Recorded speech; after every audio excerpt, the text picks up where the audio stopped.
आपलं कुटुंब सुखी होतं एकमेकांच्या सहकार्याने. उत्तम संस्कार, चांगल्या सवयी आणि शिस्तबद्ध कामांमुळे आपलं जगणं सुरळीत होतं. आपण न्यूजपेपर शेल्फमध्ये, वह्या पुस्तकं दप्तरात, कपडे वॉर्डरोब मध्ये आणि भाजी फ्रीज मध्ये ठेवतो. या सगळ्या गोष्टी आपण एकत्रितपणे जर फ्रीज मध्ये ठेवल्या तर काय होईल?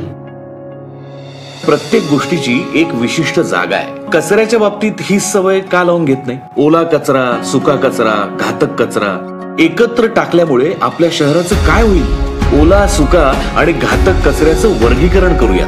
त्यामुळे आपल्यासाठी झटणाऱ्या हजारो हातांचे कष्ट वाचतील. आपली एक चांगली सवय शहर बदलवून टाकेल. शासन आपल्या सोबत आहेच, पण आपणही शहराच्या आरोग्य आणि सौंदर्यासाठी हातभार लावूया. चला करू नवी सुरुवात.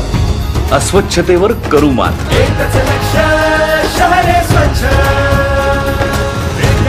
स्वच्छ महाराष्ट्र अभियान, नागरी नगर विकास विभाग. रुजवू संस्कृती स्वच्छतेची.